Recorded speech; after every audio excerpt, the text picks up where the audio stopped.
ömür кейде пейлің саялы бақ, кейде тағдыр кетесің аямаяқ, кейде жанын жаралап адамдардың шымшып аласың аямаяқ. Ескелмей-ақ өмірдің ертегешін, кейбіреудің өзегін өртегенсің. Ал біреуге бақытты үйіп төгіп, биіктетіп жатасың мәртебесін. Сәби үні бір үйді жүреткенде, қуаныштан жүрекке күлеккенде, қарсы айырып, мәңгі ғып зар қыласың. Сәби үні ананың жүреткенде. Тау суындай долданып күштеп ағып, тағдыр кейде кетесің күшке бағып. Bir kör almay, әкесін арманда боп, жатыр кейбір сәбилер іште қалып. Келін бердің, біреуге өнегені, бақыт құсы келінмен ере келді. Ал бір келін енесін беттен алып, қарғыс айтып білегін түре келді. Болған мен, балан мен күнің базар, қыздары бар, біреулер бір ұлғазар. Қилы тағдыра енді бір, арпа ішінде бір бидай тұлым қазар. Бабаларым еліші кеніштейді, бал мен уды адамдар теңішпейді. Бірде емес, 5 саусақ бұл өмірдің күн. Мен сіздерге Золам поэмасынан үзіндін айтып берем. Адал достар алаулаған таң дөсті, дүрілдетіп өткізетін сан кешті, көлеңкедей бір жүретін өнемі, қапидосы пір тұтатын жан досты. Қапи жан дос қаршадайдан дос еді, бір ауылда ойнап күліп өседі, алып ұшып асау көңіл орындап, балалықтың бал дәуренін кешеді. Күндер өтті қайтқан құстай көп тізбек, өмір заңын жеке-жеке өткізбек. Екеуі де ер жетті де есейіп, тіршіліктің нәпағасын кеттіздеп. Екеуінің өз отауы болды үй, балдарлаған бөбектерге толды үй. Жүрек жылтып, тай-тай басып, қаздырып, көтереді көңілдерін әлдейім. Жандос бір күні машинасын сатады, көп ақшамен мол қызыққа батады.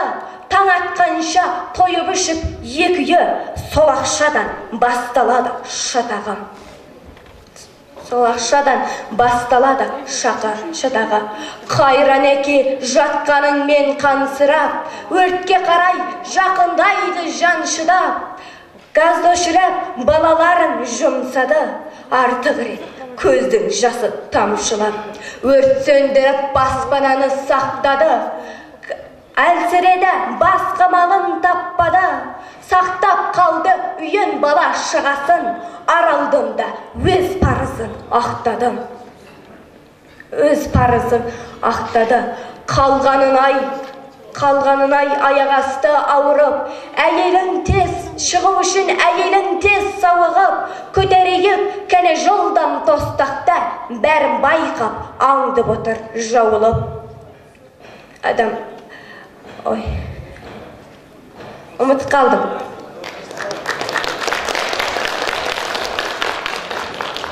Тастай қатты тағдыр кешкен, талайды жаным өшкен, қолғап қалған қайран ұлтым, туған жерді кіндік кескен. Мен тәуелсіз қазақпын, қашаумен келіспеген, кескілеспей беріспеген, адал жанға асын жайып, жалғасатын женішпенен.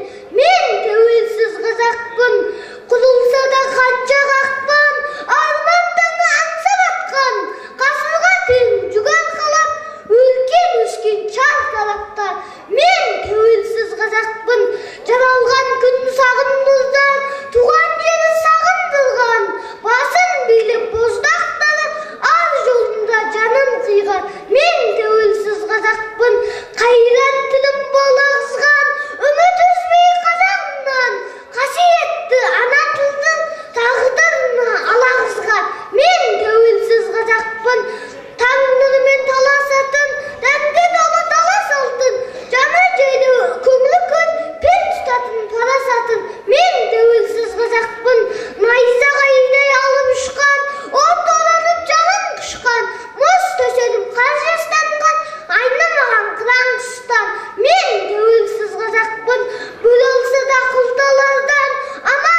Жақсы бара ғой. Құдай берді маған үйдің қоңырын, қоңыр үйден жетсін тәтті қоңырын. Орта құрсақ болғаным мен өмірім, байдан биік шарықтайды көңілім. Шұрқ-шұрқ десек қоңыр үйім күмбезім. Жыртығынан маған салар күн көзін, басқалардың сарайына сатпаймын, асыр салып жатқан үйді күндізім. Қасиетті өлең төсек өзейім, балаларым өскен ыстық көзейім. Армандаман қоңыр үйім тұрғанда, басқалардың алтын үйін жезүйін. Аспатөк қып бермесе де аспатөк қып тәңірім, дариядай бастау алып өмірім. Жалтақтамай мүрит болмай ешкімге, қоңыр үйеден соғып тұрсын тамырым. 1989 жылы 28 тамызда Олжас Сүлейменов ағамыз Семей полигонына қарсы Невада Семей атты қозғалыс ұйымдастырды. 1991 жылы 28 тамызда Қазақстан Республикасының президенті Нұрсұлтан Әбішұлы Назарбаев Семей полигоны жабылады деген қаулы шығарды. Осыған дәл 2 жыл толғанда Невада Семей қозғалысының конгресіне ақын ағамыз Берімбай Ысқақұлы делегат болып барды. Бұл өлең сонда Олжас Сүлейменов ағамызға арналған екен. Бұл өлең 5 тілге аударылды. Армысың күрескерім халық үшін, бүйрегім бұрылып тұр танып үшін, қабыл ал алыстағы ағайынның сәлемін оттай ыстық сағынышын. Таныттың жүректілік тұлбасында, шақырдың шартарапты үн қосуға. Невада Семей сынды қозғалыстың татиды жалғыз жылы бір ғасырға. Аз жылдақ айқын болған жыр айнасы, бар мекен бағындырған бір айласы.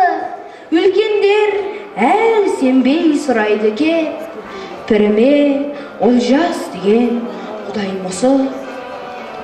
Жан бас иген алдындының тылсым заман, нағыз ер қайтпас қайсар қымсынбаған.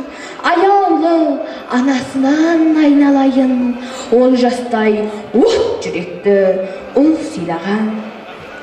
Күш тұрды бет қаратпай дүлейленіп, зарқақты қайран халық үрейленіп, құтқарып қалды елді алапаттан кәдімгі ақын Олжас Сүлейменов. Жан бар ма ол кездерде мұңаймаған, зардапты шеге берсе шыдаймадам. Түсте де аңызда да кісі сенбес, полигон жабылады деп кім ойлаған. Ұрпағы айдай әлем бірлік құрды, төңірек төрт бұрышын дүрліктірді. Кешегі зардап шеккен кей жерлерде сілкініп көзін ашып тірлік тұрды. Жаның қи елің жұртың тілесегер, көшіне келешектің ілесе бер. Жоюға ядролық жарылысты адамзат бер. Ақын аға Берімбай Ысқақұлының өлеңі ана мерімі. Нұр алады анадан нәр алады, меріміне таңытып ағарады. Тұнып тұрған ғажайып кең дүние астынан ананың жыр алады. Нұр алады анадан нәр алады, шұғылап мерімі тыр алады.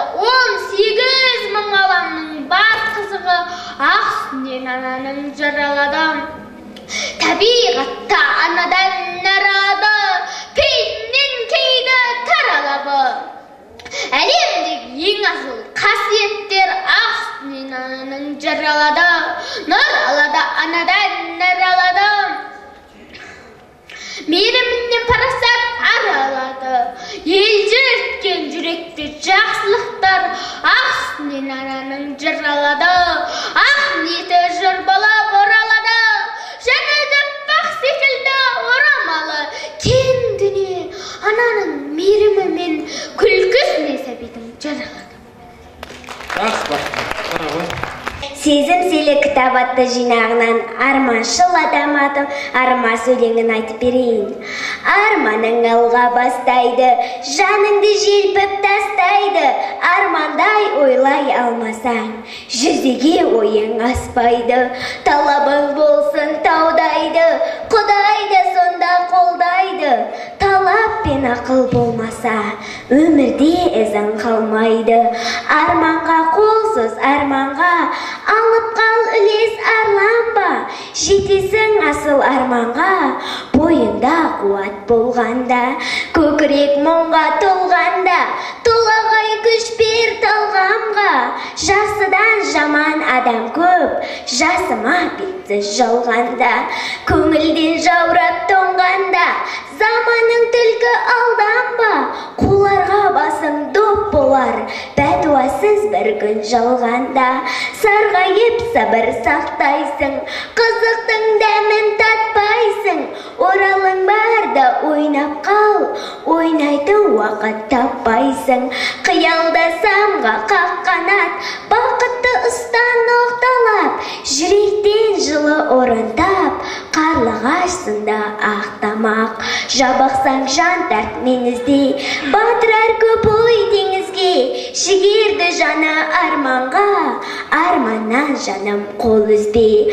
Арманда болма ұшқалақ, ұшқыр ой егер ұспалап. Қиялшыл жанға құдіретте, сыйлай деген құс қанат. Атасын күшін танымас, қазақтың езге қаны қас. Армансыз жандар жарымас, арманшыл адам арамас. Қол жетіп бір күн арманға, кеудеңнен бір шөк жарғанда. Тасма орға шығады, опасыз мынау жалғанда. Жақсы, рахмет. Оқындаймыз ба?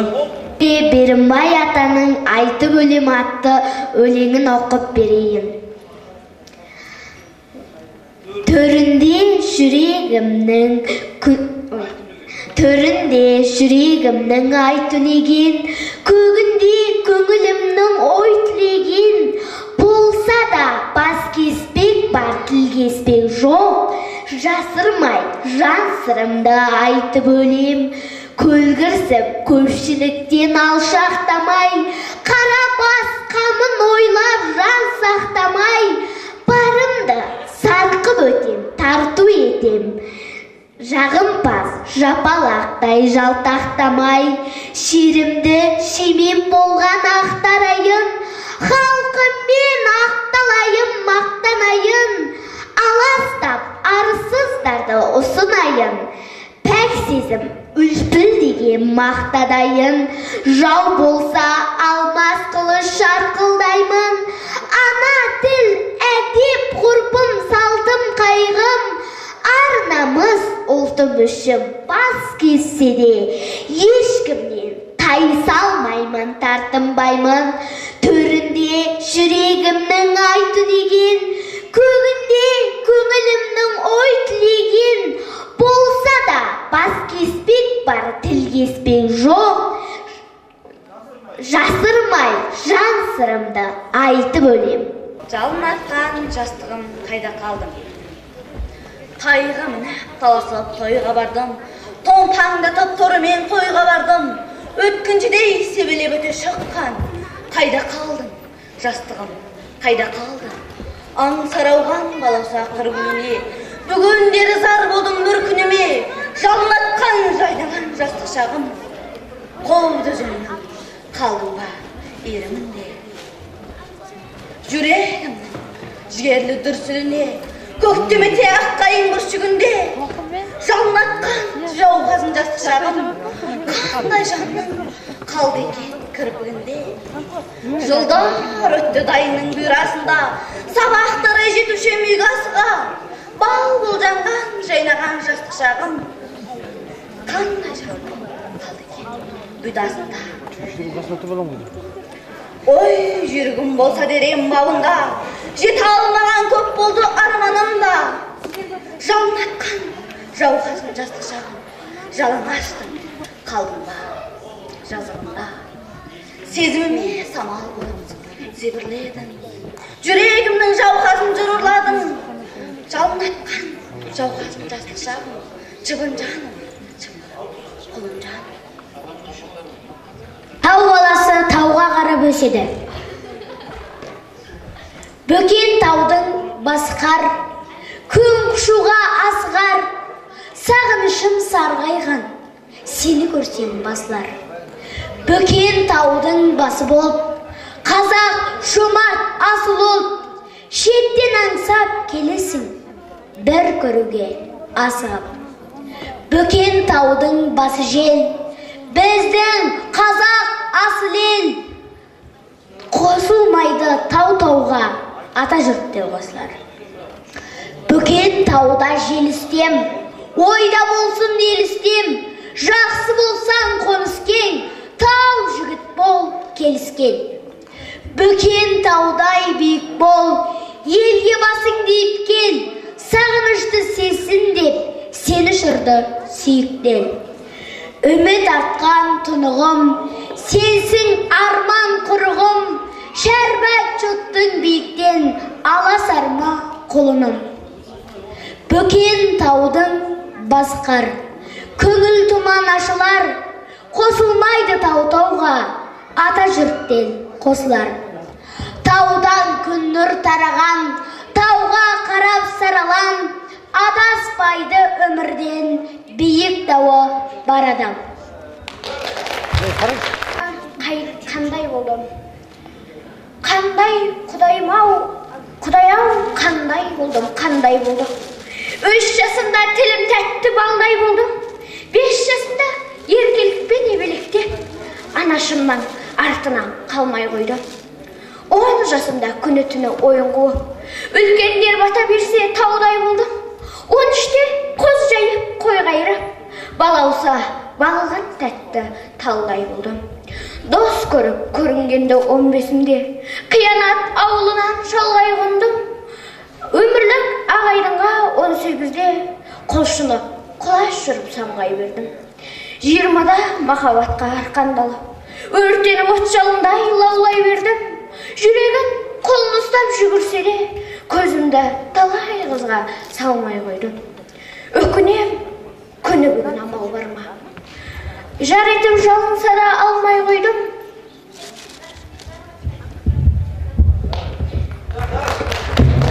Оған қалған ештеңе жоқ. Кім бар? Ауылның ана мейрамын өлеңін оқимын. Нұр алады, анадан нәр алады, мейірімінен танатып ағарады, тұнып тұрған ғажайып кен дүние, ақ сүтінен ананың жаралады. Нұр алады, анадан нәр алады, шұғыла боп мейірімі таралады. 18 мың ғаламның бар қызығы, ақ сүтінен ананың жаралады. Табиғатта анадан нәр алады, мейірімінен таратып ағарады. 18 мың ғаламның бар қызығы, ақ сүтінен ананың жаралады. Нұр алады, анадан нәр алады, мейіріміне парасат аралады. Елдер еткен жүректі жақсылықтар, ақ сүтінен ананың жаралады. Ақ ниеті жыр болып оралады, жаны даппақ секілді орамалы. Ақ ниеті жыр болып оралады, күлкісінен сәбиді жаралады.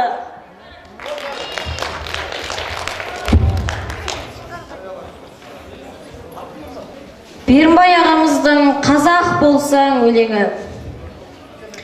Қазақ болсаң бітімің дәу келесің, арам оймен қулықтан сау келесің, көрінгеннің өкшесін сығалаған, бір-біріңді бітіспес жау көресің. Қазақ болсаң кең пейілің сахарадай, көл көңілден жүресің қаталамай, өркөкірек бөлініп олдыруға, өсек сөзден жүгірген бақан алай. Қазақ болсаң бір төбе жомарттығың, мейманыңа жүйрікті жарат күнім, көзге түрткіш жалқаулық салақтығың, тоқтатпайды мазалап тән аптығың. Қазақ болсаң қол созбай аласаға, ат мінгізіп қымыз ғой саба-саба, атақ үшін әкесін сатуға зір, мәнсәп үшін жан салып таласады. Қазақ болсаң әңгіменен жырға құмар, тебірентер жаныңды ырғағы бар, бітіспейді, жоқ болса көре алмайды. Бітіспейтін ежелден бір дау бар. Қазақ болсаң бауырмал жаның ізгі, таптатпайсың ешкімге арызыңды, қашқақта да сүйрей бер қарызыңды, аспандатып айдай бер арызыңды. Жаңалыққа қазақтың жаны құштар.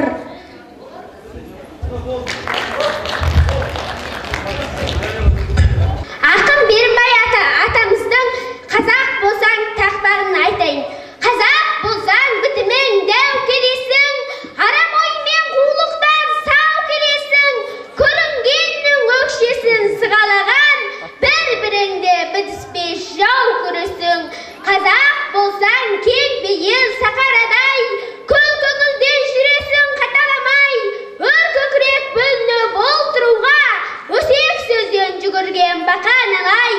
Қазақ болсаң бір төбе жомарттығың, мейманыңа жүйрікті жарат күнім, көзге түркі жалқаулық салақтығың, тоқтатпайды мазалап тән аттығың. Қазақ болсаң қол созбай аласаға, ат мінгізіп қымыз құй саба-саба, атақ үшін әкесін сатуға зір, мәнсәп үшін жан салып таласады.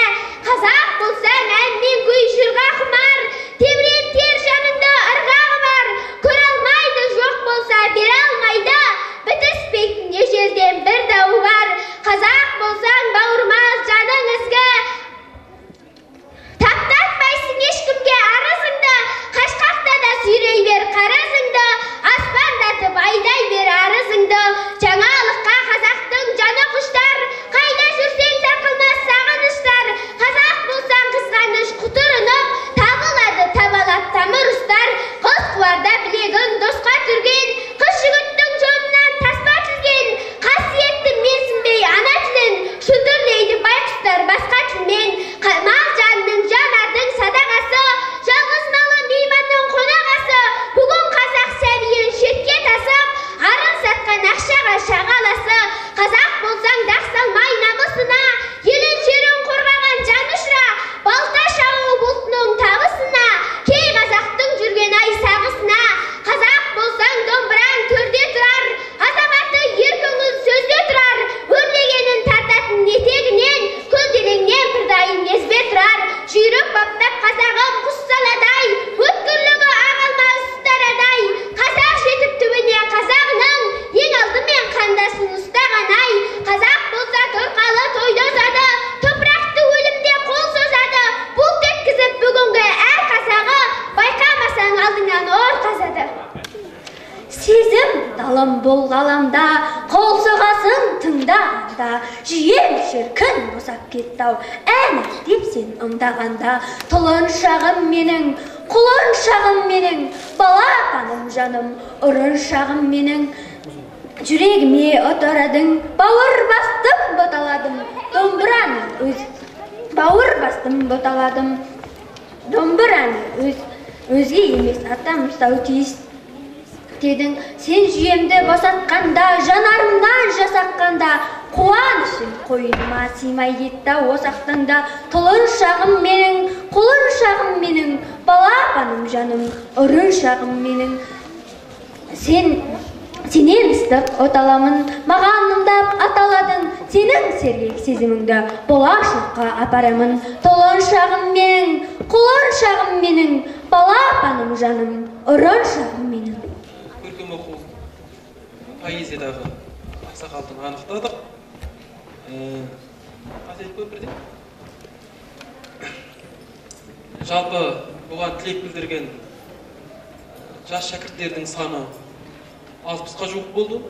Кешеде біз финал жасадық, одан бүгін міне 17 үміткер сұрыпталып шықты. Бірақ жүлде болған соң міндетті түрде жүйрікті анықтау керек. Ал ол өте ауыр, әркім мен жеңемін деп келеді, мен жеңілем деп келмейді. Оны өздеріңіз жақсы түсінесіздер. Сондықтан арасында да бірімен бірі құйрық тістескен, өлең оқу мәнері тең болғанда балалар болды. Оны біз қадери халімізше сараптауға тырыстық. Енді тоқ өтерін айтқан кезде жүлде саны 5 ғана. Ал жаңа финалға өткен балалардың жиын саны 20-ға барып тұр. 20 орын жоқ. Сонда біз 5 ғана баланы сұрыптап аламыз. Қалған жаңағы финалға осы кешегі сараптаудан өткен 17 балаға марапаттармен, арнайы сыйлықтармен марапатталады.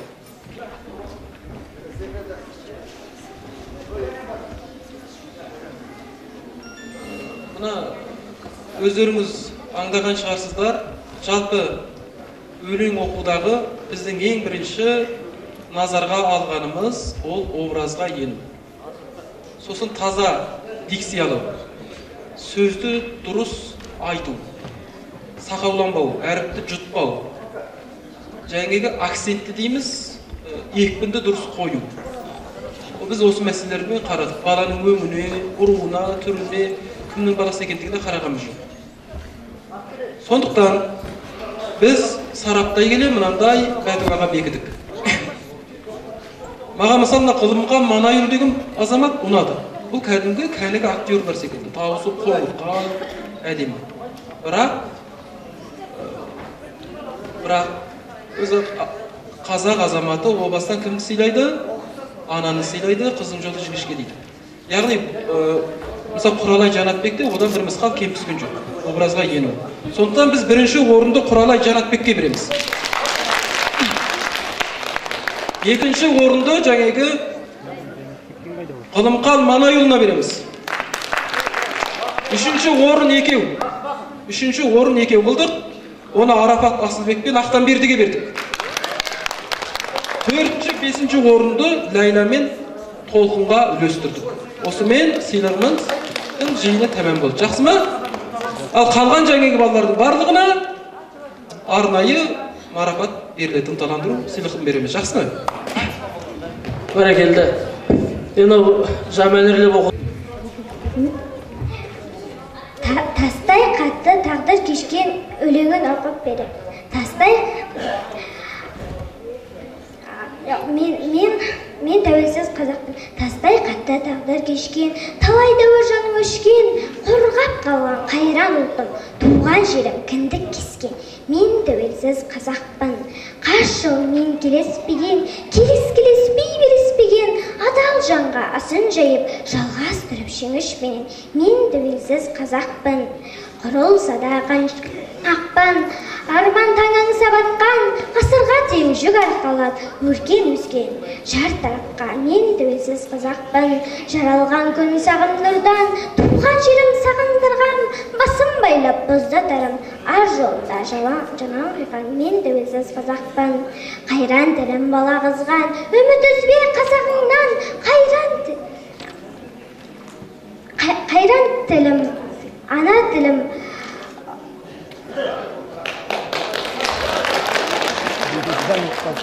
Өнер сүйер, өлең сүйер ағайын, ақылын тыңдап, ақынын айлаған алталаш. Мынау ақын сазгер, лағатты ұстаз, аймағымызда жүрілген жағы шахмат бәсекесінің аймақтық бірнеше дүркін жеңімпазы Берімбай Ысқақұлының атындағы бүгінгі ақындар айтысына қош келіп сұрайды рұқсат етіңіздер. Айтамыз біздер ақын деп адамды шоқ боп маздаған, ақынға керек ақыл көп, асаулық керек аздаған деген. Жалпы ақын жаны нәзіктікті бойына тартып, жазықтықты бағындырар, алып күш иесі болса, бүгінгі айтыс ақындары Берімбай ағамыздың жыр додасынан үміткер. Ендеше барлық айтыс ақындарын ортаға шақырып қойсақ, алақан мен қошемет көрсетіп қойсаңыздар айып болмас керек. Ортаға барлық айтыс ақындарын шақырғымыз келіп отыр. Келіңіздер.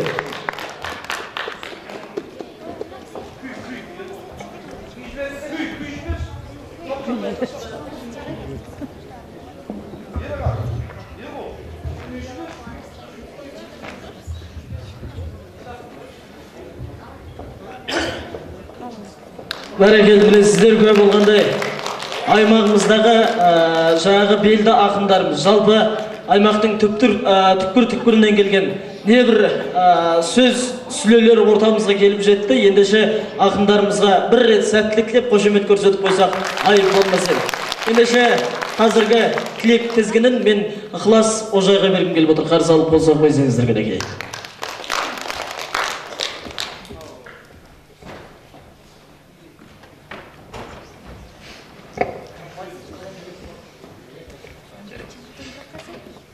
Жиыны неше ақын келіп тұр қазір? 16 ма? Қалған ақындар қайда мына жерде? Мына жерде неше ақын тұрмыз қазір? 2, 4, 6, 8, 10, 12, 14. Шықсыншы жаңағы қалғандарда. 16 тізімделіп тұр. Рас па?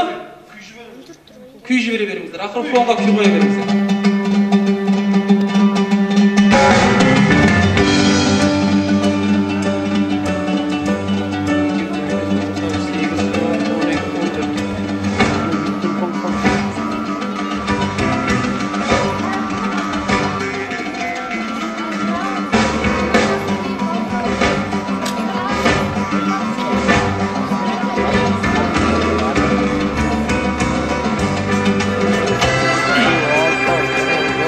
Мен tamamladı mı? Қайдан қалғанымыз? 2, 4, 6, 8, 12, 14, 15. Зоя Мұратбекқызы, бермен қарай шықсаңыз. Жақсы. Ләнұлы Ерген қайдан? Ләнұлы Ерген. Әлянхан ма? Серуен Әзімұлы. Бәрекелді. Аманжол Қуатқанұлы. Амангүл Сәкей қызы. Ақтілеу Кеңшілікұлы. Бәрекелді Ойрат Қабдырашұлы. Оразай Қуатұлы. Мұратбек Өсерханұлы. Бәрекелді Мәдениет Дәулетхан. Әбдүл ма? Әбдүл Бекболат. Қайда Әбдүл Бекболат? Әбдүл Бекболат қайда? Әбдүл ма? Бар ғой, айтсады ғой, жарайды. Кәрменхан ба сіздің жазуыңыз? Гүлжан, Кәрменхан Гүлжан. Қайда Кәрменхан? Жақсы. Нұрлан Қуангүл бар ма? Нұрлан Қуангүл. Сіздер не деген кешігіп жүресіздер? Қуангүл Нұрлан қызы. Бар ма? Ой, тез-тезсеңіздер шейін ерген аламыз. Сүйін шағын жазып қойыңыз.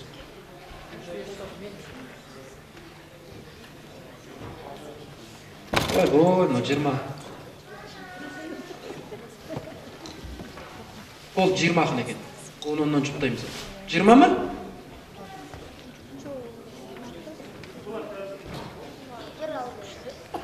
Бекболат Сәтжан.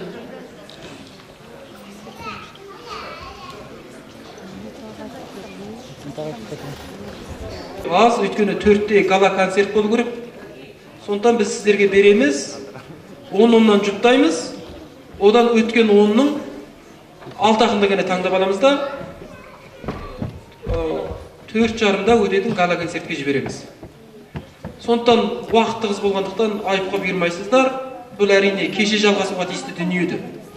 Әрине ақын толық мүмкіндігін ашып, бауырын жазып сөйлеу үшін біраз уақыт керек еді. Сондықтан сіздерден ғапу өтінеміз. Бар берілетін уақыттың есі 12-15 минут аралығында. Жақсы ма?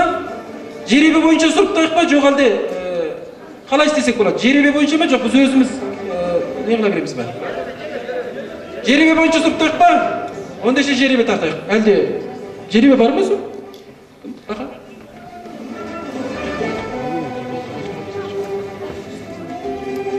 Біріншісінде жақсы жеребенің керегі жоқ. Онда қазір қазылар алқасы ақылдасамыз да 10-10-ды жұптаймыз.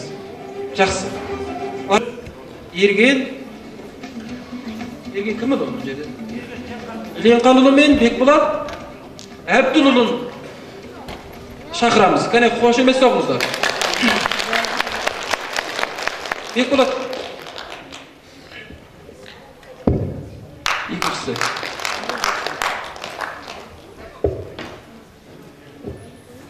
Келіп отыра беріңіздер. Сіз жаза беріңіз, екінші жұпта бересіз. Ерген. Мына мен білмейді. Сіз танымал ақын Ерген Ленқанұлы, қарсы алыңыздар.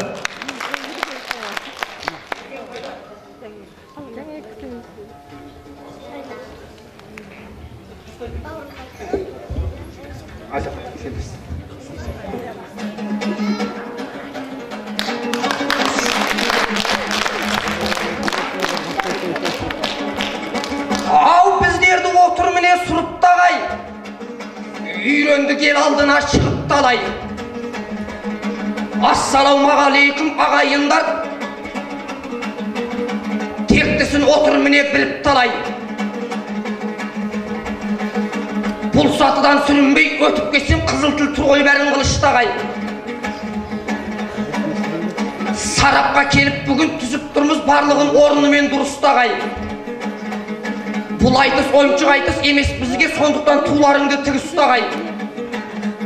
Алыстан ат терлетіп келіп отқан армысың ары биік туыстарай. Қазақстан елінде жүрсе дағы туған жер топырағын ұмытпадай. Жүректегі жырымды ақтарайын, көңілдегі сөзімді құлыптамай. Ардақты Берімбайдай аталардың бұл жерді мекен етті жүріп талай. Ұрпағы бұнда келіп тойынғанда мұздаған жүрегімді жылытқан ай.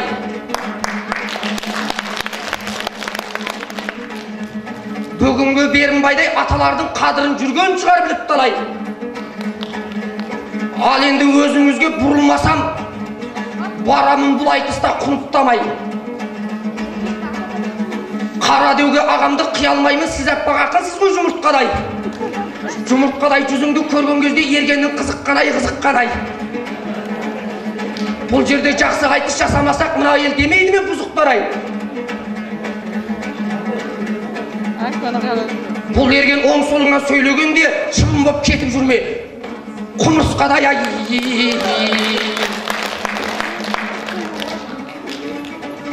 Ау мынау ел шешен еткен тілге мені, Ергеннің әділет қой іздегені. Жырыңды төгіп айталмасаң ақын деп сізге ата кім береді?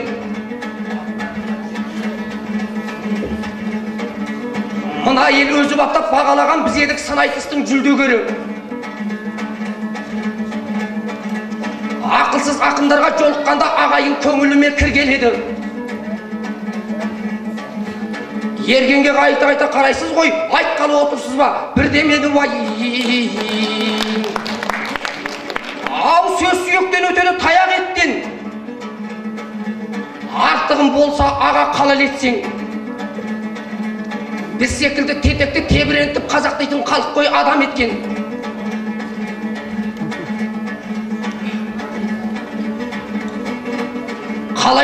Қалайша айтысуды білмесеңіз, бұрылып біздің жаққа бара кетсең. Содан кейін әр нәрсені үйретемін, ақындықты Ергеннен талап етсең. Болмаса жол көрсетіп жіберемін, жасылкөн болса да ақыл аз, бала деп мен айым. Ау болмайын өртегендей өзегіңді, ақын боп жырласаңыз өзеліңді. Көп сөйлеп отырғанның мәнісі жоқ, осыменен берейін кезегіңді уай.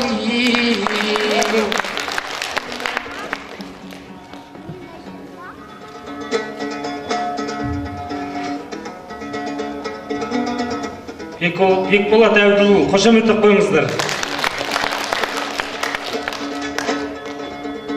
Қарлымызды бастарын бұлты жапқан ай, бес боғдадай қасқашын белдің көркі ай-угай. Қойнауын қазба байлықпен құты басқан ай, бар бай өлкедей нар өлке жердің көркі ай-угай. Атам қазақ болған соң деп әнге қосқан ай рухы биік керейдей елдің көркі аюгай ел мен жердің мұң зарын жырлау деген ай атадан қалған аманат ақын серті аюгай жер жанаты бай өлке ел санаты сай өлке салт дәстүрін сақтаған бай өлкеде ғай өлке сәлем бердім баршаңа жиылған мынау көлге айтар болсақ бүгінгі берім байдуай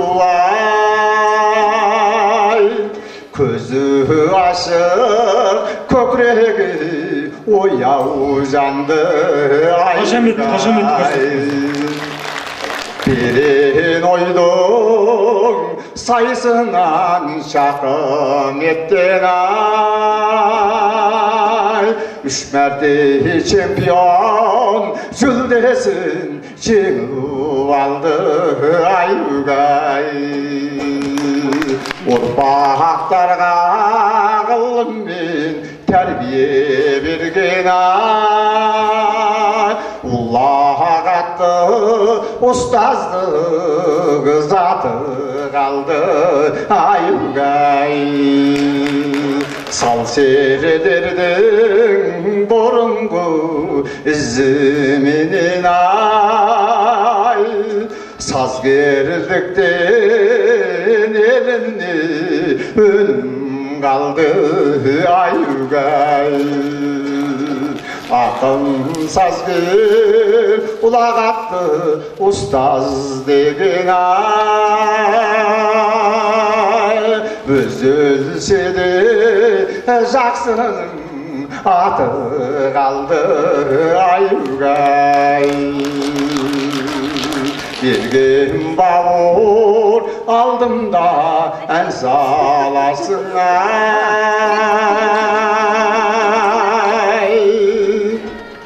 мына топты жырыңмен қарсы аласың аюгай ақсақалмен шашымнан сақтанбасаң ай қылығыма қазір сен тамсанарсың аюгай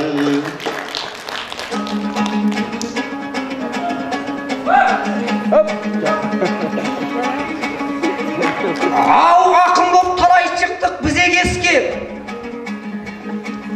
родиодан мақал жазған сіз емес пе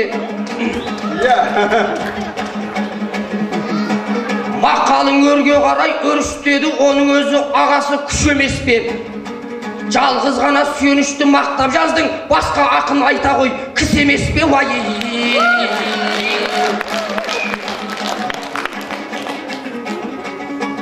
ау бүлерген артық айтты деп өкпелеме мен сізді шығарайын көктөбеге ақындық ар жағыңда дарының жоқ жеті атаңнан бер қарай тектегенде әйтеу бұл айтысты ермек қылып шалдарша салып жүрсің ескі өлеңге бірақ та өнеріңмен шарықтай бер қуанам қазақ салты өшпегенге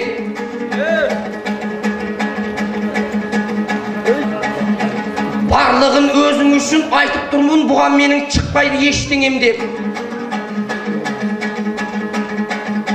біздің ел тұрақты боп тұрар еді бабалар ары бері көшпегенде қазағым құмалақтай шашылмас еді батырлар етікпен су кешпегенде бірақ та осы күнді көрмес едік сол бабалар арманға жетпегенде ал қазір біз бақытты халық болдық бүйрегі бұрылатын дос дегенге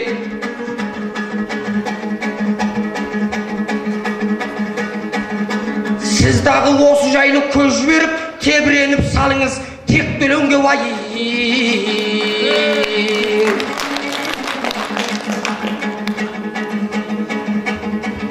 Ақындар кезек беріп айтсыңыздар. Ау, ағасы ұйқасыз сөз сала бердің. Қалжыңдамай ойыңа бара бердің. Ардақты ағаларым келген кезде келмейді бір өзіңді ала көргім. Жазасың радиодан мақаланы басқаларға мініңді таға бердің. Сүйеніштік жалғыз сен мақтай беріп қырандай қанатыңды қаға бердің.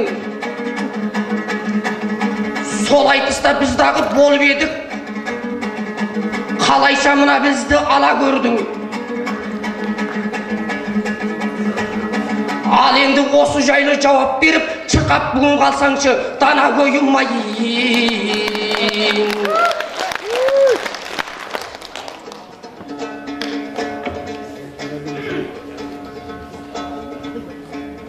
Ақы айтыскерлердің ілесіп ағымыңай, жазба ақынның бағындым жанырынай угай. Игерім аяқ маманым тағылымдай, журналисте боп шықтым анығындай угай.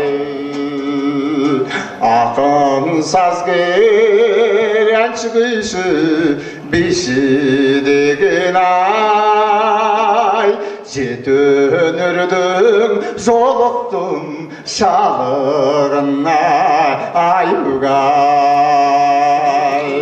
Сол айтысқа сен бауыр қатыссаң ай, көрсете алмадың дарынды анығында угай.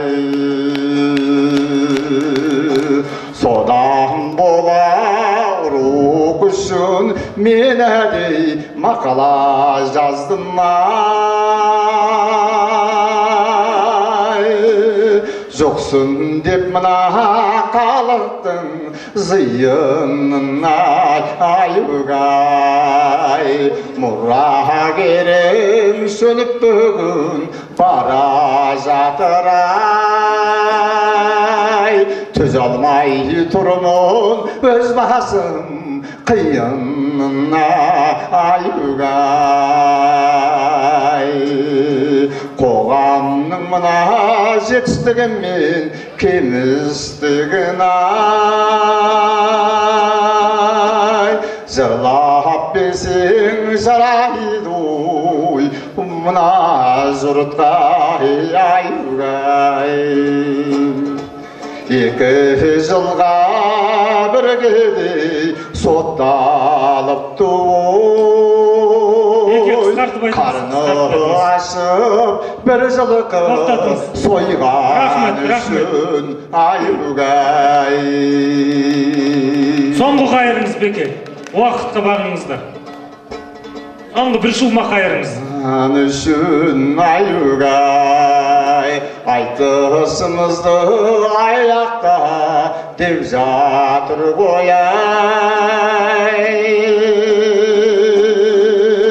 Қоямыз ба ерген ау аяқ алсын угай. Соңғы бір шума берген, жалғыз. Рахмет, рахмет. Ау сан шығып мынау елдің алдарына, айланды ағайынның арманына.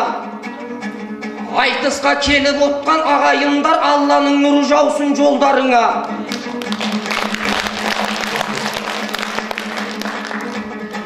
Соңғы қайыр, соңғы. Кешегі жамбылдайын бабалардың, жүзге келген жасын берсін шалдарыңа. Айтысқа келе алмаған ағайындар ағамның жолын берсін қалғанына.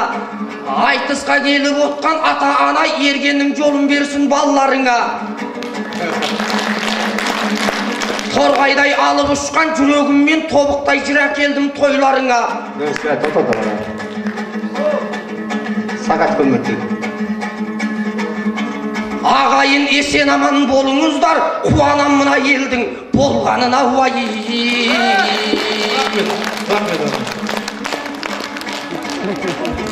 Ау ардақты менің міне ағам едің.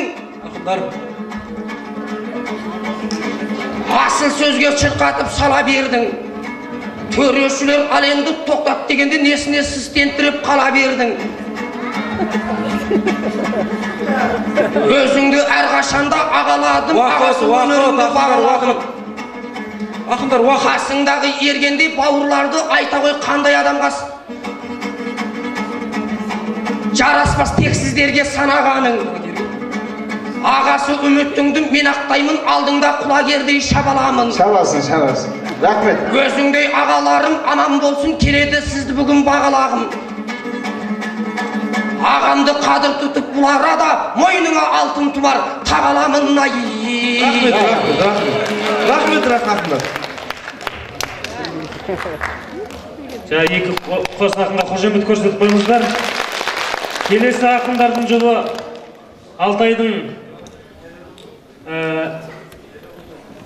Алтайдың ақсұңқары атанған белгілі ақын қыздарыңыз Амангүл Сәкей қызы. Қошеметтеп қойыңыздар. Онымен айтысатын Сеңгілдік ақын көптеген додаларда топ жарып жүрген кешегі сахабалай ақындарымыздың жолын жалғастырып келе жатқан Серуен Әзімұлы, қарсы алыңыздар. Тамаша айтыс шығады деп ойлаймыз. Ақындар уақытқа бағын отырыңыздар. Әр ақынға берілетін, әр жұпқа берілетін, әр жұпқа 6 минуттан 12 минут бары.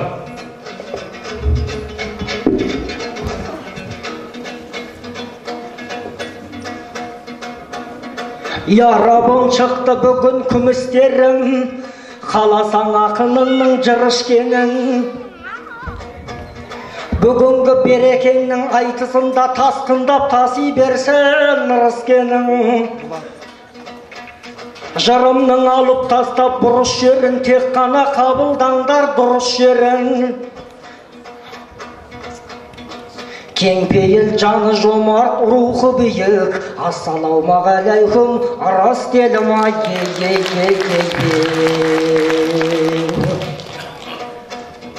Қызыл тіл ақиқатты шешті міне, сайысқа келдік дүлдүл бесті міне. Аймақта айтыс болат деген десті, бұйығып жата алмадым пеш түбінде.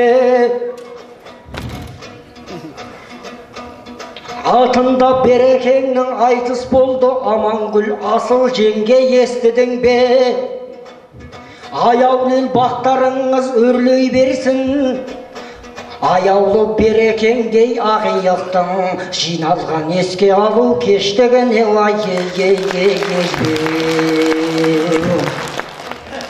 кеудеде келдік бүгін жыр таққалы, берекең керейлердің ақиығы талайды азуға сап ұңдақтады.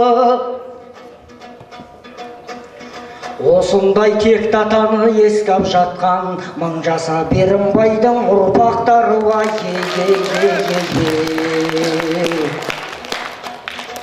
Ақындар алдарыңда арсынасын, маңдайдан мөлдіртерім тамшыласын. Алдына ағайынның келген кезде ақындар жыр тұлпарын қамшыласын. Жеңеше айналайын аманбысың, армысың асыл жеңге қарсыласым. Алымыңа қарымың сай болмаса, жырымның найзасына шаншыласың. Құлагердей шаппасаң құйындатып, тапталып табаны тұяғыма жәншіласың.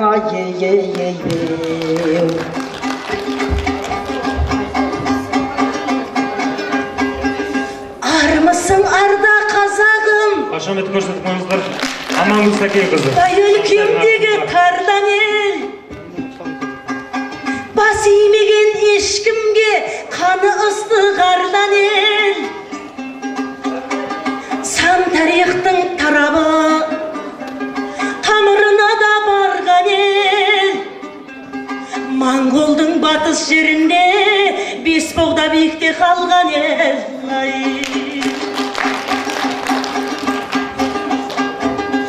Қазақтың қазақ болғаны биік қой арманы талғамы.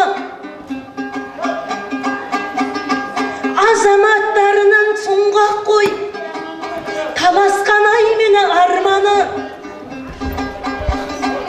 Абай мен Ақыт, Ақтан мен Құрман қандайын Имашқан, ақындарымның Берімбай үлгісін алған жалғары.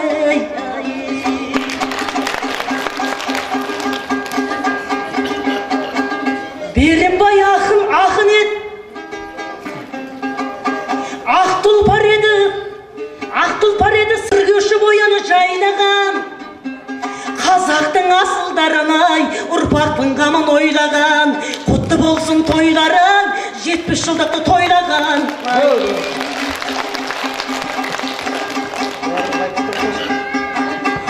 Берімбайдай мақтаймыз, сері әрі шахматшы, үлгілі болғаны ағайды. Ақындарың шабыт келсе домбырасыны сабайды. Алты ұлым Бекеңнің нарғасқа қып туып берген, бір қызын Амангүлінде әкеліп берген. Біз бүгін неге айтпаймыз, айта алтайлық ителі қызы Бағайдай.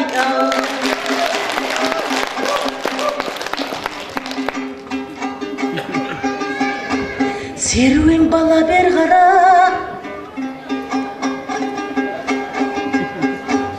бестісін дейсен кілдің шабайын ба деп тұрсың. Ақ балық қылып ойнасам қармағымды судан кеп қабайын ба деп тұрсың. Ақиық қызы Алтайдың әйгілі ақын Амангүл, бекер айттың ғой сөзіңді, табаныма мен илеп табайын ба деп тұрсың. Бұл айтқан сөзің ақыным жаңылып қалдың бекер ет. Қазақ елі аман жүрсе өзіңдей асыл сай-күлік арда мінез ұлдарын аспанына көтерет. Қыздарын сыйлар халықтың бағы жанады қашанда. Ақиық деп ақын деп сенен басқа ұл болса әпекесін көтерет.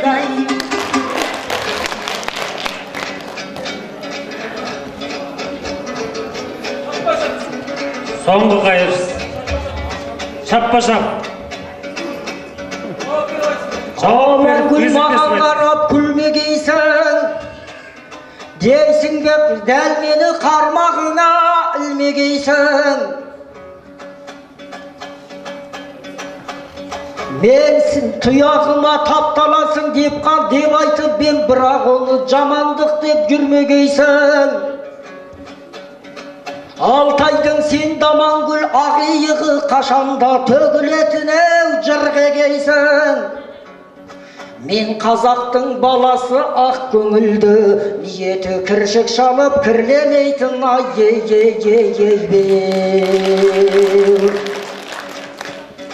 Ақыннан ұлы жыр туады, ұлы жан ұлылыққа ұмтылады.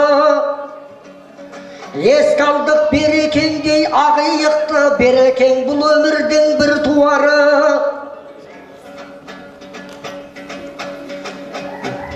Жырласақ Берекеңді айып боппа, Берекең жыр бөктердің гүл шынары.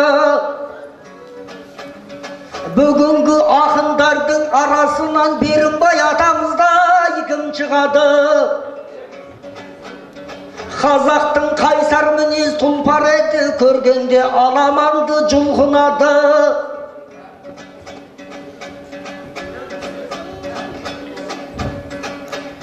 Мен қазақтың баласы ізін қуған, кейбіреу сөз айта алмай қылғынады. Aman gülder gün güldeymeyen, kalcыңды бұл aman gül bilmeymeken. Her şeyin kalcың sözdü aytıp edim, rencip kalcың sözge жүрмеймeken. Қазақтың сен секілді ақын қызы, бір жарып күннен күнге гүлдейді екен, ай рух кел айтыстыма кеп отырған, уайымын ақындардың жеп отырған. Кімдігім шіркін жеңеді екен деп, қозғалмай осы залға кеп отырған. Рухы берекеңнің қолдады да әйтпесе залға қалдық неге отырған.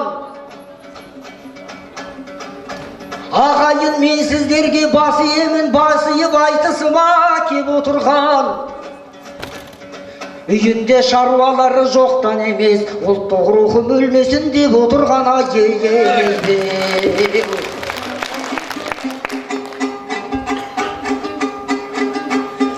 Айтыстың қадірлерін көру керек,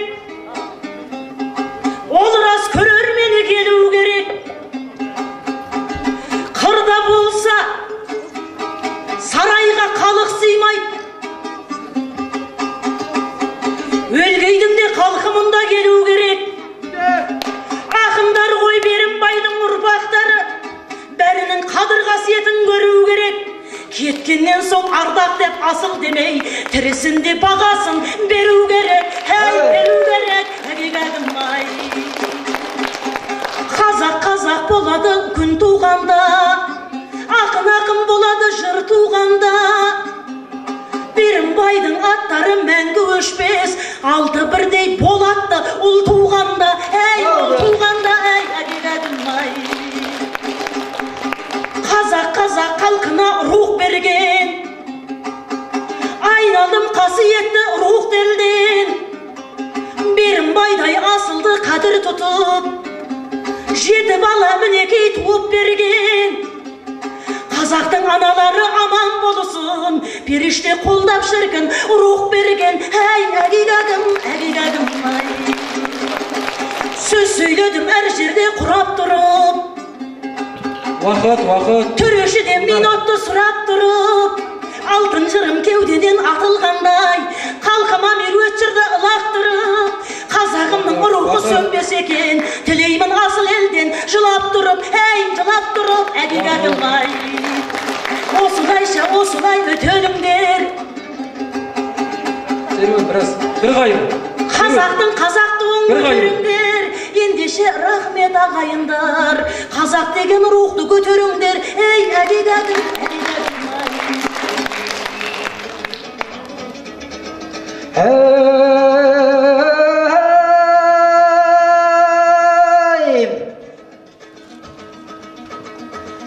Біреуі мен болмаймын желік қуған, қазақтың баласымыз елік қуған. Ағайын қошеметіңді аямаңдар, алдыңда бөрікті қыз көрікті ұлдан. Айтысында берекеңдей ақиықтың ізбасары болады деп сеніп тұрған.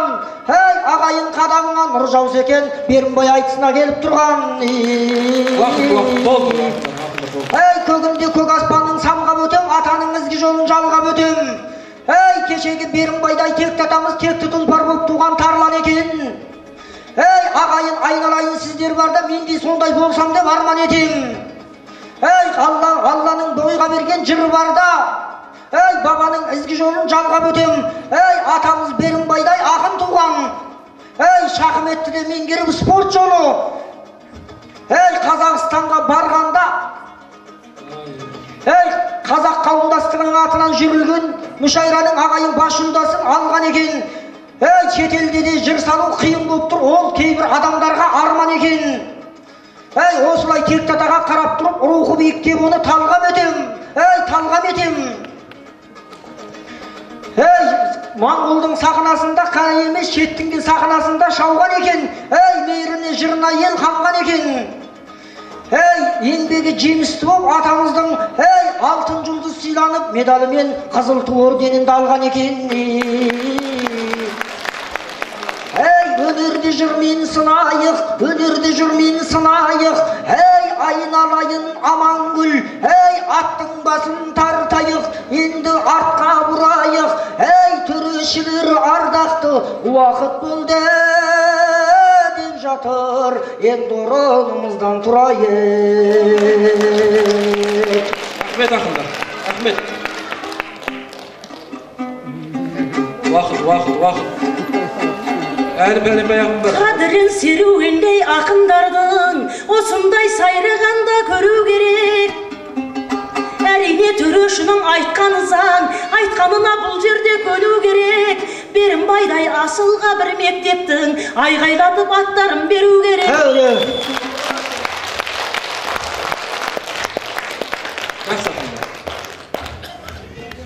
Жарайды.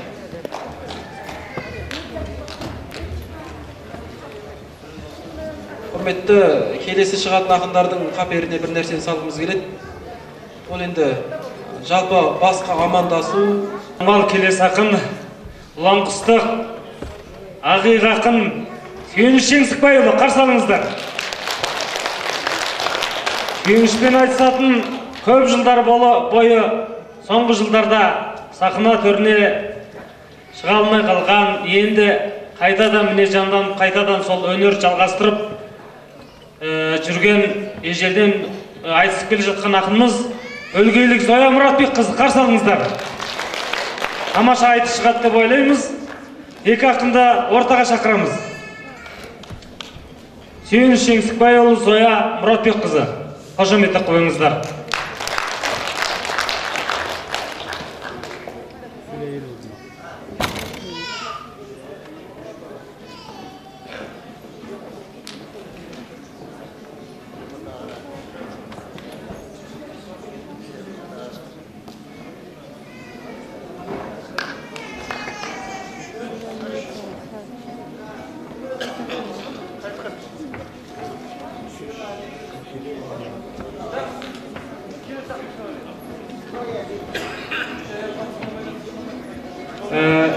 Сүйеніш мүшәйраға қатысып жатқандықтан кешірім өтінеміз. Шыға алмай жатыр. Келесі ақын.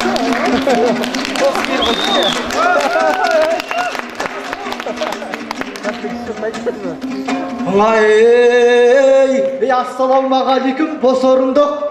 Өзіңе жұптаған ба, халықтың аттарға жабысқан осы орындық. Сәтжаным өзі кешікті ғой, тірі мекен. Өлгейден мынау жүрген ірі мекен. Әуелі бір сәлемді берейінші.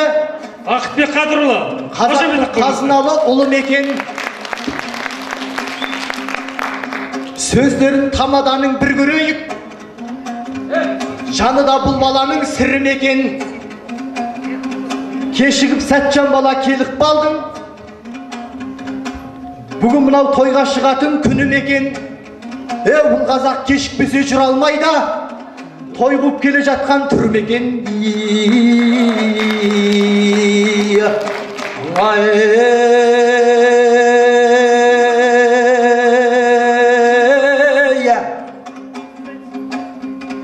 Кешегі енш бөліп сақ бабадан, қалдырын қазып алған қарт даладан. Есімнің ескі жолын еске сақтап, Қасымның қасқа жолын тапқан аман. Жарт әлемді жаулаған тұмар әжем, тұлпарының ізі жоқ таптамаған. Күлтелі күлтегіммен білге қаған, тұлпарының ізі жоқ таптамаған. Жағымсыз жәдігөйді жаттығымаған, ешкімнің ала жібін аттамаған. Ассалаумағалейкум баян өлгей. Бауырында бөкен таудың жатқан аман. Қадірлі басымды еп тұрман, қыдырдар басына бақ қараған.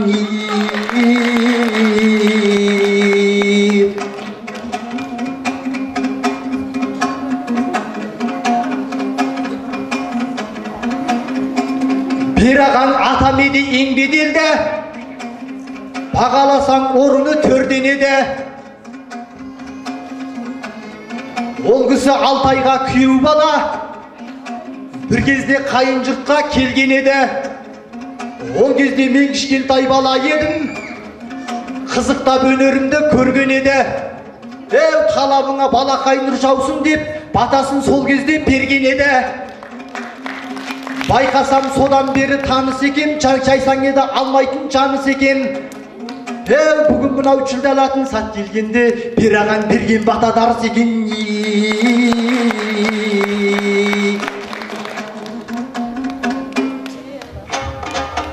Қошемет,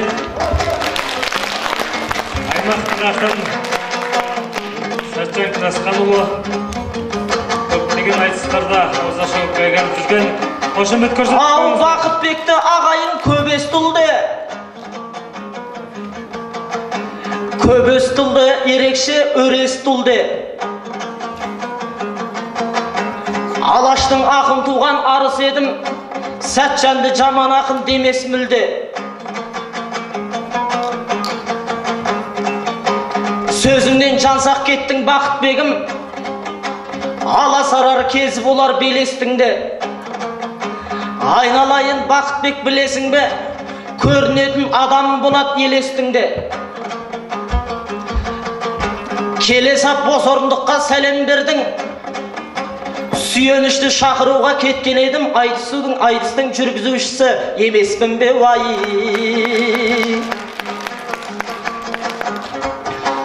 Ау, ассалаумағалейкум жұртары бар.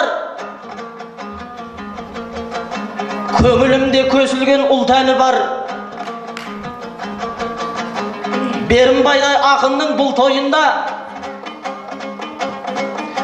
өлеңім өршілдерден қыл тамырал. Берімбайдай ақынды білесіздер, бойында 8 өнер бұрқауы бар. Өлеңін айтып айтпай ел біледі, шарықтау шегіменен шырқауы бар.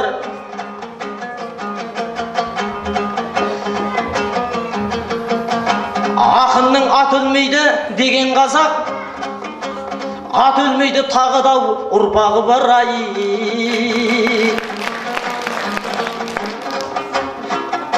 Ау сенімін бұл халықтың ақтап өтем, Бақытпенен жолыққан Сәтжан екен. Алаштың бір тұтатын жігітсің демесің, бұл ақынды таптап өтем. Уақытта 12 минут екен, сондықтан сөйлер сөзді чақтап өтем. Қошемет, Ақылас ожайдың да арманы сөл, өзіңі бірден тағы шап-шап етем. Сен дағы жөн білетін жігітсің ғой, сөйлеген әрбір сөзің шақ-шақ екен.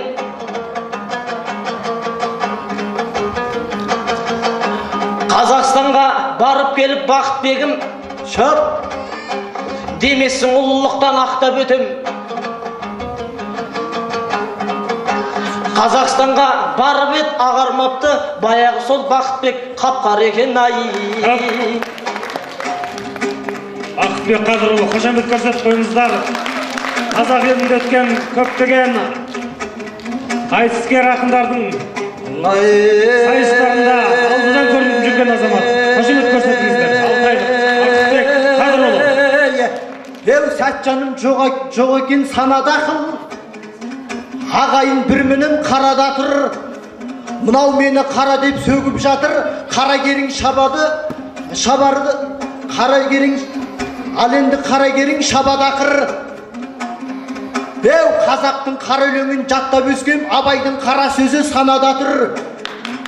Бірі мініп келместің келместің, қара шалдар әнекей жағада тұр. Қошемет. Қара алтын, қара мұнай, қара көмір нарықта шарықтаған бағада тұр. Сен секілді сарауыз балаларды қарасайдай қорғаған дара батыр. Адамның жаманы қара демес, заманның жаманы парада тұр. Қанға да имеген қара басың, қара жердің астында қалада қыр. Мынау өзі Сәтжан ба, мынау өзі Чатжан ба, мен сияқты сөйлесе, сөйлер сөзге чапшаң ба, қара деп мені бақсаң да, қағытпа сөзбен қақсаң да, қағытпа сөзбен қақсаң да, көсіліп бүгін чапсаң да, мен Алтайдың жүйрігі қалдырып кетем ақшанға уай. Бәрекелді, қошемет. Жаңада сөзім жаңада, жаңада сөзім жаңада, Сәтжан деген тамада деген ағайын, желісі бар жүйріктеп алайықшы әлемді, желісі бар жүйрікті жорғалардың тобына жарыстыруға бола ма?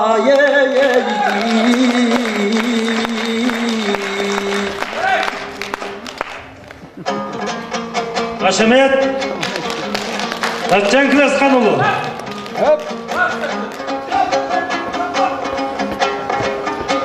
Ау демеймін, ақын досым, дәл ортада үмітіңіз байқасам үзіп екен. Алаштың пір тұтатын жігітімін, айтыстың рекордын бұзып өтем. Келе салып, елге де сәлем бермей, бұл өзі Бақытбегім қызық екен.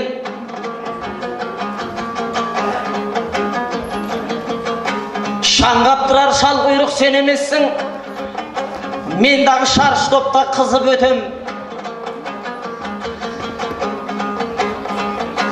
Өледі дегенде ақыр өледі, тамадалығыма жармасқаның қызық екен ай.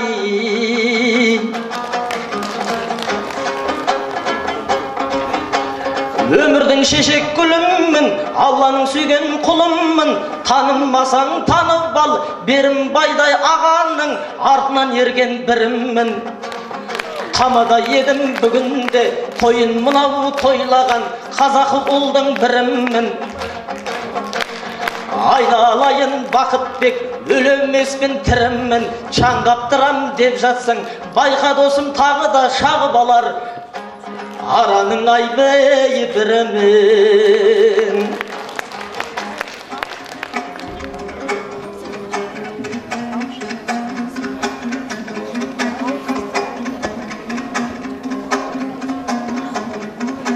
Әу, Сәтжанның бүйірімнен түйрейсің ба?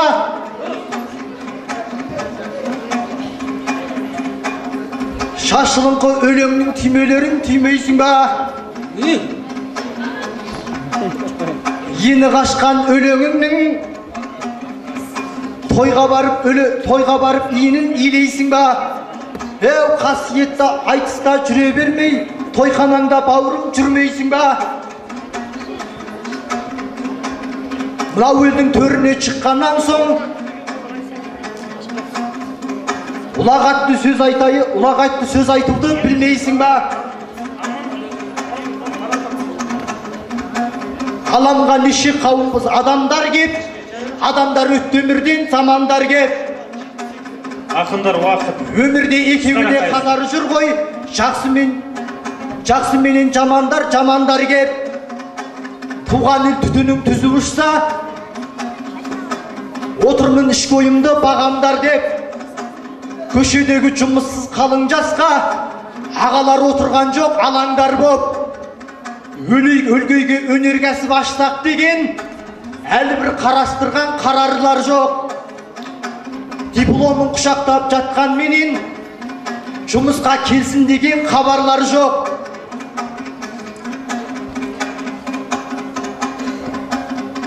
Тығырықтан шығатын жол қайсы екен, тұрған жоқ жолымызбен қадам жар боп.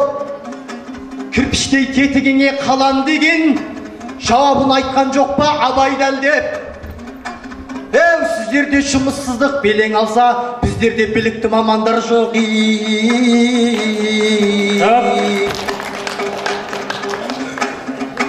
Соңғы қайыр. Қырық түрлі қайланы, қасқыр жүйрікте жылыш жоқ, түнде жортқан айланы, түлкі жүйрікте тыныш жоқ, қорққаныма білмейсің, қоян жүйрікте дыбыс жоқ, нояндарында бүгінгі құрығы барда қылыш жоқ, құрығы барда қылыш жоқ, айналайын бай өлгей, байлығың барда ырыс жоқ, шығысың барда кіріс жоқ, көшедегі көп жастың дипломы барда жұмыс жоқ, әр қазақ менің жалғызым, өзіңнен басқа туыс жоқ, жоғыңды жоқтап бітпесін, барыңа қанағат қылайын, Құдайым сенен сұрайын, қазағым асқақтай берсін, ел іргесі тыныш болайын. Айналайын сәт жаным, ақынсың сенде саспаған, перағаң жайлы сұрасаң, жырлаудан неге жасқанам, перағаң өзі басқа әлем, ол бір өзі басқа адам, ол бір өзі басқа адам, өр мінезін айтсаңша, басынан сөз аспаған, қасынан қашпаған, ақындығы тағы бар, ұлағат ұрпаққа, артына мынау тастаған, сегіз сазгерлігі тағымы бар, сазгерлігі тағымы бар, артында қалған асқаған, айтпақшы тағы ағайын, жаңалық бар сіздерге, шыққалы тұр жақында, қос кітабы баспадан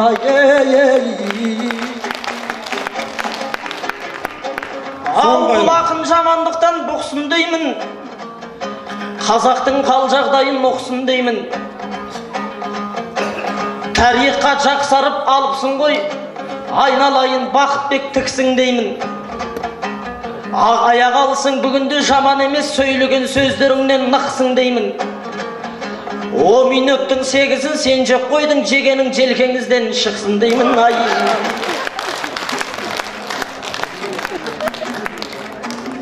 Жегеніміз болса желкеден шықсын деймін.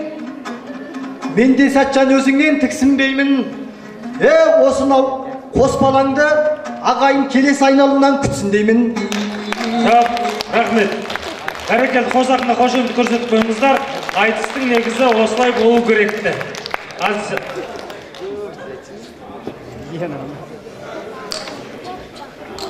Ұлы, Өлгейлік. Аманжол Қуантқанұлы.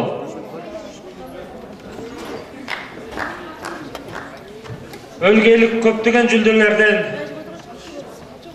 көрініп жүрген, өзі аласа болса да сөзі биік ақындарымыздың бірі. Қошемет көрсетіп қойыңыздар. Аманжол Қуантқанұлы келіп отыр. Онымен айтысатын 6 айлық кезінде бір терінен бір тер шыққан ақындардың бірі Ақтілеу Кеңшілікұлы. 6 айлық Аманжолдың, Амангүл апасының, әпекесінің ізін жалғастырушы ақындарымыздың бірі міне. Қошемет көрсетіп қойыңыздар.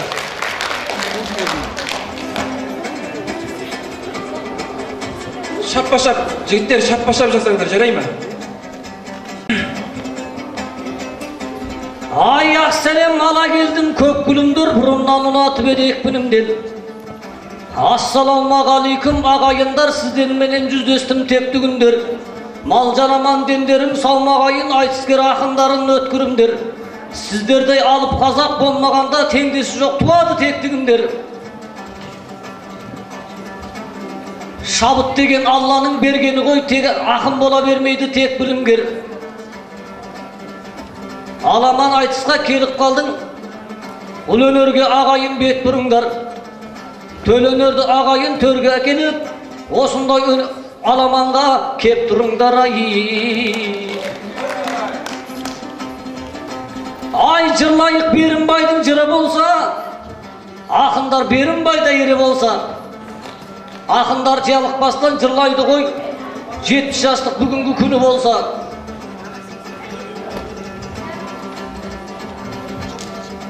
Халқымды қуандырып тастар еді Берімбай осы күнде тірі болса. Алыстан айтысты әкеп жүргізді ғой, ағайын қолдап жатыр мұны қанша. Берімбай 67-те өткен еді, 70-ке келер еді, тірі болса вай.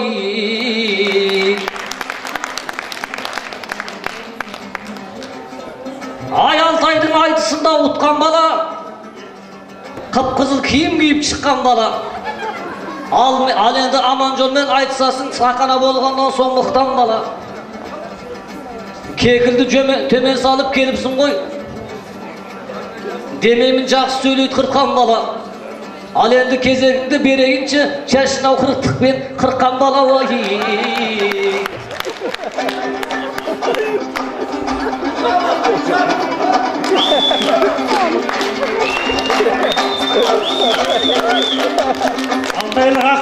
Ай, Алла десем аңырар алашымда, Жақсы мен жоқ етменің таласында, бай өлке құтты мекен алтын ордам, бес түлік толып жатқан даласында. Ендеше шабыт алып бір шабайын, жиналған жиырмақынның арасында. Алтайдың аттарындай көсілейін аунаған қоп дүзеннің жағасында. Сәлемді беру парыз, алу сүнет, сәлем берсем ағайын аласың ба? Ассалаумағалейкум, зиялы жұрт, білім мен ақылы бар санасында. Аман есен жатсың ба, қыстап жайлап, қадырлы бай өлкенің қаласында. Ай, ақын боп өнер қудым бала жаста, сен менің бас жасыммен араласпа. Мейлі қырықтық, мейлі қайшымен қисадағы, ал өзі шаш береді қара басқа. Алланың бұлда берген шаш емес пе, 12 мүшемменен жағаласпа. Ау өскен соң ұлақ атпен ауызданып, ұрпаққа ұлтын сұю нағызданып. Табыралы тойы боп жатқан кезде бұл бекеңді кетейік ауыз қалып.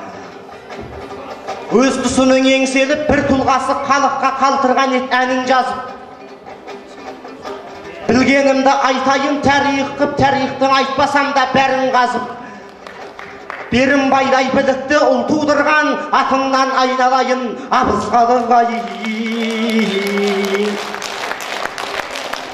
Ай жігітем қойшы өскен қарапайым, ағаммен мен де бүгін таласайын. Ағажан, шын тебіммен шабар болсаң, өзіңді алға қарай оңатайын. Басыммен жағаласпай біліктандай, білікті өлеңімдай, аман жолдай қастағы солақайым бай.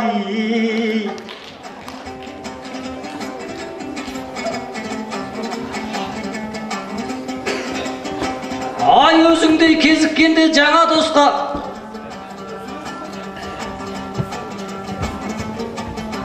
дейсің бен бір мүшеммен араласпа. Сен де менің тидім ғой солақайыма, сен де менің солақайлама араласпа. Ай көңілі бұл жігіттің тоқ екен ғой, ниеті айтысқа деген ақ екен ғой. Қып-қызыл кигенменен бұл жігіттің ойы салық қойған ал екен ғой. Алтайдағы ақынның ірісін ғой, аламандық бұның да бар екен ғой. Жалтаң-жалтаң қарайды мұна маған, кәдімгі үйленбеген бал екен ғой. Алтайға бардық қой біз ана жолы, ол деген кереметтей тақ екен ғой. Қырықтықпен алғаны белгілі екен, шаштаразы Алтайдың жоқ екен ғой. Уақыт ақылды. Ава айтыс деп тақананың сәні кірсін, аламанға ағайын бәрі кірсін. Бойдақ берен айтыстың бүгінгі күн, бойдақтығын бұның да бәрі білсін.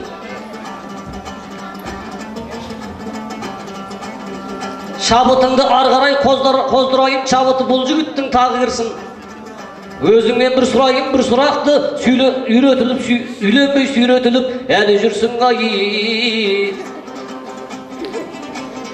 Уақыт, ақындар.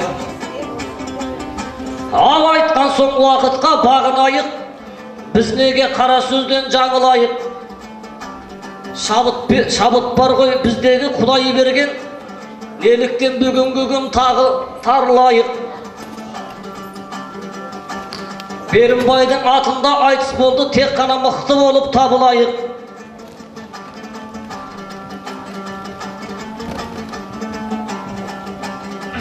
Арғарай сөзімді сен жалғастыршы, ешқашан айтпайыншы, тағыдайы бай.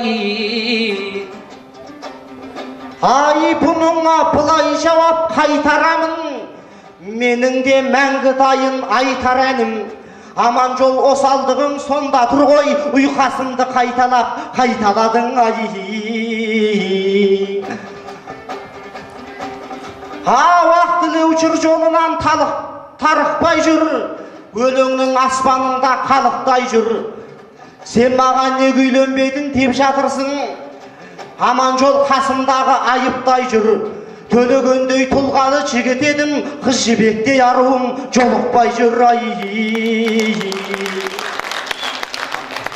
Талаптың тайын тебінне, ағайын келдік төріңе, есілдер жайлы жырлайын, қар өлеңге беріле, берінбай жайлы толғана, тарихың шығып төріңне. Бекең ағаң кезінде жазбаша ақын жыршы боп, самғаған өнер көгіне, атына кітап шығарып, үлес қосқан білім кеніне. Ал енді бертін келгенде Қазақстанға кетіпті, сонда өмірден өтіпті, дәм тартпай туған еліне. Баралары да бұл күнде бір елден келіп бір елге тойғыл әкесінің ардақтап туытыпты туған жеріне. 70-те даңқын белгілеп той қылып берді еліме. Бай өлке ғой құт мекен, ұл қыздары да мықты екен, тартып туған тегіне. Уақыт, ақындар. Ауа райда бата берсе алатамын, өлеңмен бір нәтиже жаратамын. Басымменен алысты бойдақсың деп бұндағы қасты отырған сол ағайым. Ағайын қолдап қоршап отырыңдар, оған бола ауырмас алақаның ай. Бір қайрым болды. Бір қайрым жасаңыз болды сосын. Ай болмасын айтыстарым. Мен сіз мұнда. Дәл бүгін кезіккем жоқ арсыз ұлға. Төкпелеп салып жазсың жырларыңа, жаттап келген өрегің таусылдым ай.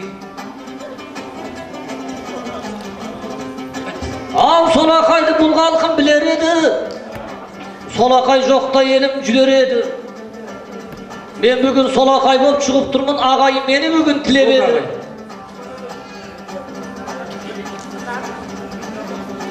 Солақайдың сойқаны Қытайда бар, оны да бұл жігітің білер еді.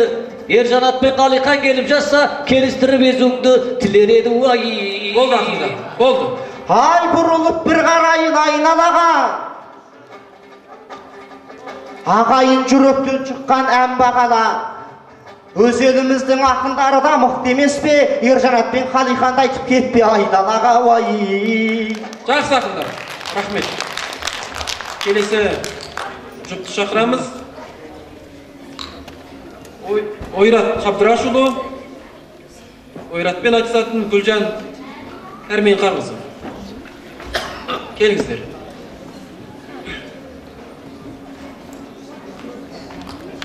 Қошемет көрсетіп қоямыз.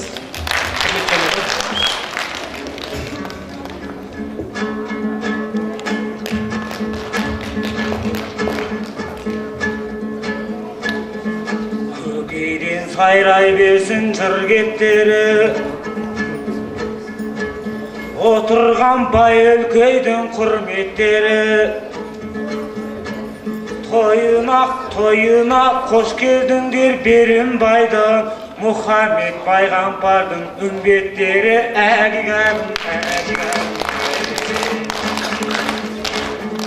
Ал енді шабытыма салайын ба, бір жайға ағайын мен қалайын ба. Армысың, аман бұсың, Күлжан балдыз, Күлжан балдыздарды әріптес қып алайын ба. Әгейгәдім, ай.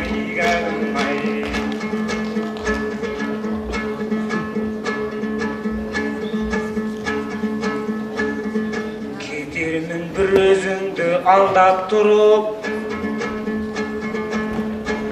жеңіп кетіп жүрмеші жездеңді шаңғап тұрып. Осында қалың жігіттердің арасынан беріпті ғой өзіңді таңдап тұрып. Әгейгәдім, ай.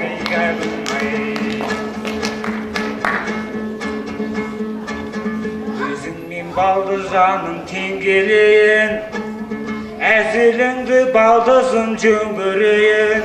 Ал енді айта бергін Гүлжан ақын, кезегіңді көп созбай мен берейін әгигәдім ай.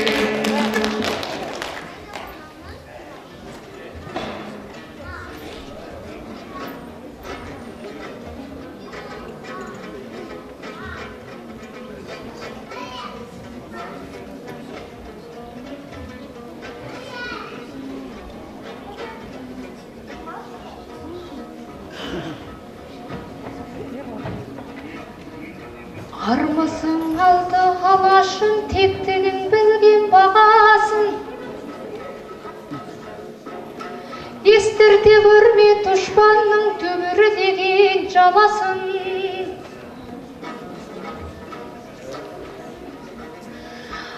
Асыра бергей бір Алла, бірлікпен елдің бағасын.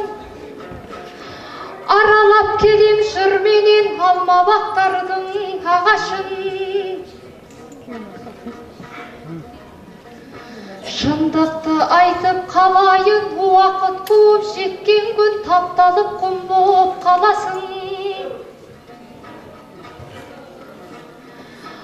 Алдыңда мене сайрадым, шабыт бер көрермендерім, сен бер мен өнер тарашың.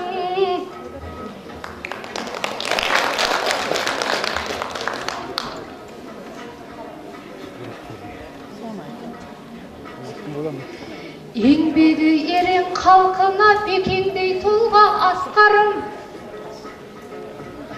Ұстаздықта етіпті ұрпақтың ойлап басқамын.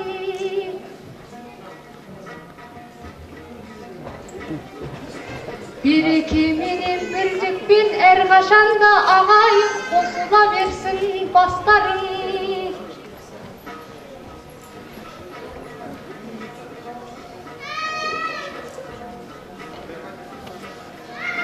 Дами бер қалқым әрқашан, домала өрге тастарың.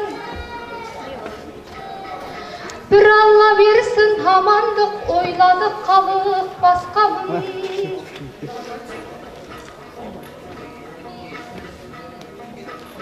Күн болжайды ертеңін, уақыт созып отырмаңыздар. Тұрған мен биік аспаның, шабыты мүрдеп тұрғанда, шындықты айтып қалайын, уақыт деген қасқағым.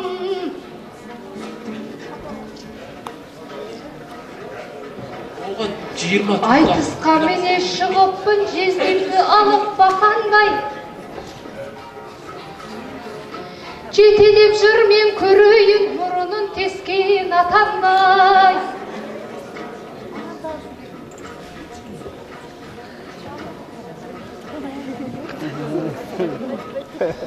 Бұрын соңғы айтысқа талай шапқан жүйріксіз. Шабытыңды қоздырғын, балдызыңды алып қатарғай.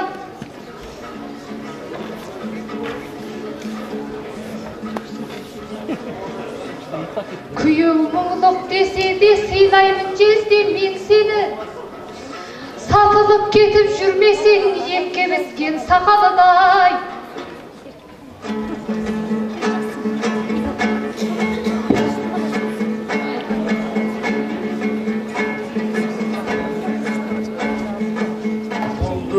Гүлжан термелерін айтып отыр,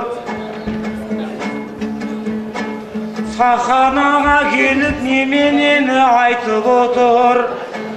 Әппақ болып оң жағыма шыққан ару, қызуын мына жездеңнің тартып отыр. Әгигәгім ай.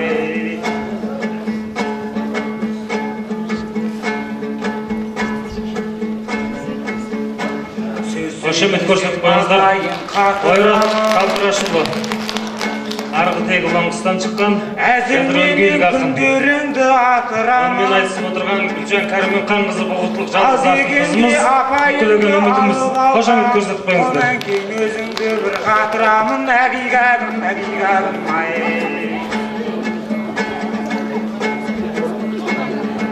Әппақ қыз отырса қалай шылап отыр алам.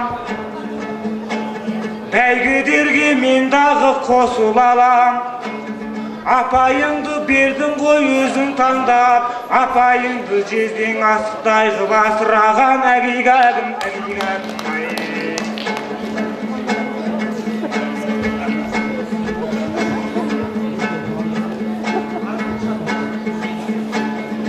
жүрегі бұл қазақтың адал болсын,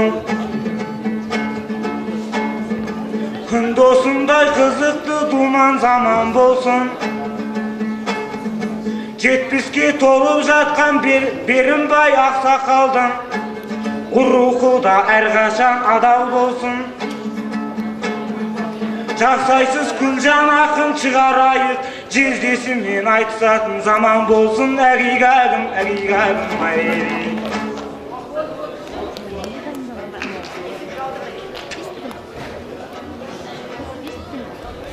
Күлжан Кәрменхан қызы бұғытылық. Қошамет көрсетіп қойыңыздар.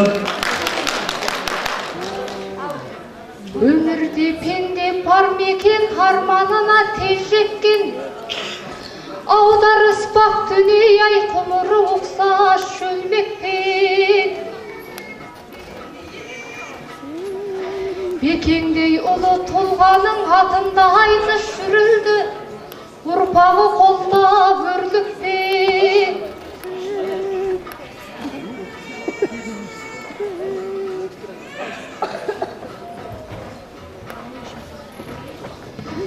Текті тұлғаға бас иді, есімі шыққан ерлікпен. Мұң-мұқтажысын халықтың терең оймен жеткізіп, қолында қалам тербеткен. Бейнеттің көріп сейнетін өзі бүгін жоқ болса да, артында қалған мирасы сақараңды тербеткен.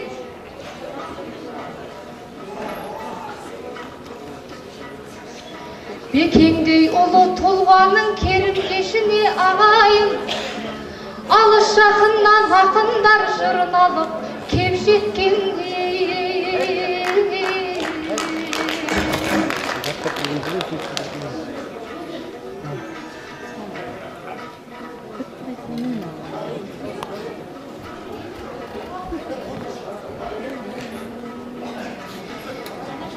Қатырам дейді бұл жезде, алдыңнан атсын ақтаңын.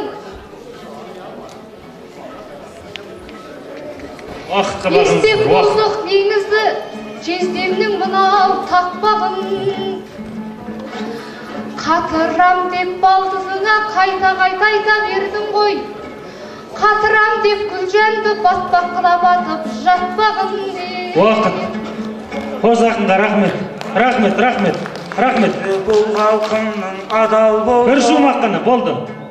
Ойрат ақын. Күндосындай ағайын заман болсын. Бәрін айтта, бірін айт ағайындар. Қазақтың Күлжан қызы аман болсын. Рахмет, рахмет. Әлемді уақытымыз бітіп жатыр. Көрермендер мұндағы аман болсын. Рахмет. Тәрбиелеп өсірген сені Амангүл ақын қойау, Амангүл де ақын шіркін Күлжан аман болсын. Әгейгәгім, әгейгәгім, ай. Рахмет. Қоз ақынға қошемет көрсетіңіздер. Ойрат Қабдырашұлы микрофонмен арыны сондай күшті міне шығып жіберіп жатыр микрофон. Көрдіңіздер ғой. Екі ақында рахмет. Енді келесі ақындар алдында шықпай қалған ұлан құстық әйгілі ақын. Деп сөзді бастасам, ауыздан кетері жаманат. Алуан жүйрік бар, әліне қарай шабалат. Сан шақырым шабысқа шыдайды дейді қазанат. Шақырымды қалыста шаңғалады екен шабанат. Көмбені көздеп көрейін, келгенше шамам шамаллап. Құдайым берген өнерді бойыма тұтқан қанағат. Алтын мен жезін саралап, ала деп сәлем берейін, алқалы жұртқа қарап абай.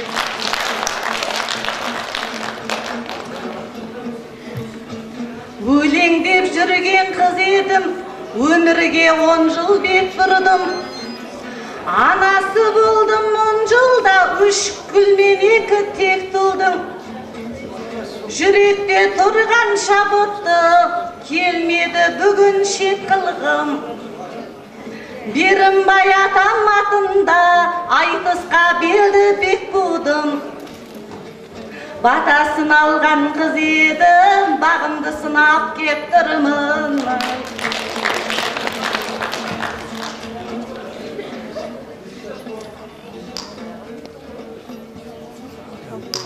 Көңілім емес менің алап өтен, алдым менен артыма қарап өтем. Кей ақынның сөздерін нөсер болса, кейбір ақын өлеңге сараң екен. Жігіттің қызды күткенін білуші еді, қыздың жігітті күткені жаман екен.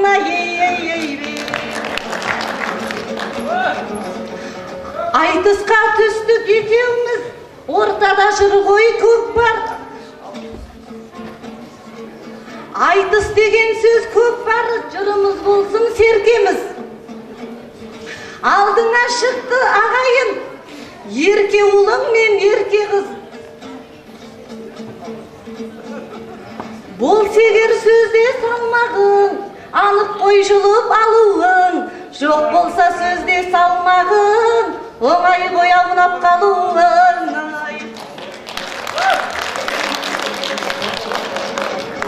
Маңғыстық әйгілі ақын Сүйеніш Жеңсікбайұлы тамаша айтыс көрсетіп, сөз сарасын нақышына келтіріп, сөзден маржан терген ақындарымыздың бірі. Қошемет көрсетіп қойыңыздар.